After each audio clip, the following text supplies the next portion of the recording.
А какие твои версии, почему? Вот, на мой взгляд, это выглядит так, что поменьше говорить об Украине, чтобы поменьше было разговоров про Северный поток, про вот эти все сделки с русскими и так далее. А тему Украины так загнать, чтобы она, как бы Украины, не касалась немцев. То есть немцев интересует там что? Развитие бизнеса, там экономика, вот он газ идет из России. А с Украиной это типа никак не связано, да? Поэтому про Украину лучше сейчас помолчать просто. И я думаю так, и я уверен, что все-таки тут Меркель имеет огромное влияние на СМИ. Меня Мгм. очень многие тут напоминает России, и она очень определяет перечень тех тем, которые в СМИ, но не так непосредственно, это я Мгм. сейчас утрирую.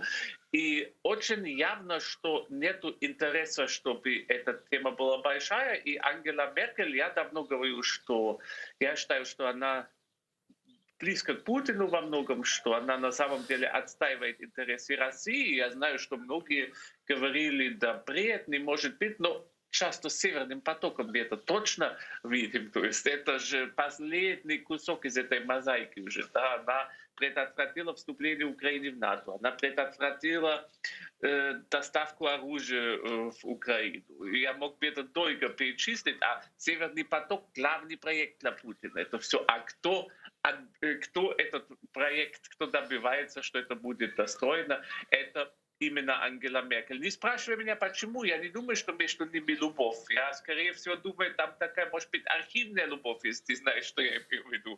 Что, допустим, в Москве какие-то файлы интересные или там, какие-то знания о ее очень загадочном прошлом, где она была в системе в ГДР. Я не знаю, я не конспиролог.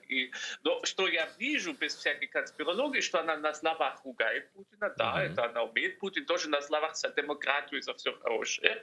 А если смотреть ее дела, то она помогает Путину. Она и добилась того, что Навальный вернулся в Россию. Мы видим, к чему это привело, как это хорошо Навальному. То есть тут его, видать, уверили, что вот там Запад за тебя стоит, Запад тебе поможет, так кто тебя тронет. Там. Она его посещает в больничной койке. Тут его посадили. Я несколько раз задал ее пресс-секретарю лично этот вопрос, и всегда такие, ну, мы требуем, да, но от этого Путину не холодно, не жарко, что ты тут сидя в Берлине требуешь и ничего не делаешь, главное.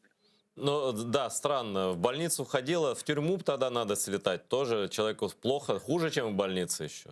Да. Вот. И ничего, даже я спрашиваю, вы какие-то конкретные шаги, Мгм. ход посла вызываете? Ничего. То есть это просто уже на месте Путина, он может и просто аплодисменты говорить. Так, устами, да, мы это, конечно, это нарушение, надо его немедленно освободить.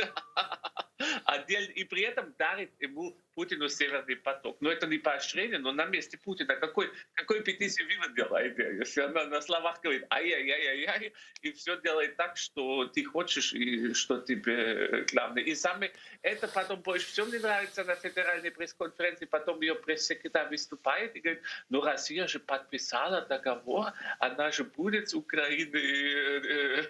И потом дальше, а этот договор надолго? Да нет, ну там, мол, дух, то она же уже подписала. То есть, ну, они могут быть такими глупыми? Или ну, Я не в верю. принципе, да, но Ты я знаешь, тоже нет, не нет, верю, Борис, знаешь. я не верю в их глупость абсолютно. Ну, потому что нельзя быть глупой 20 лет при власти. Сколько у власти госпожа Меркель находится? Напомни, пожалуйста. 16 лет. И Ну, она из той же системы, как Путин. Она не наивный западный человек. Она комсомолька. Она была секретарем агитации, пропаганды. Она из системы. Это западный, может быть, тупое.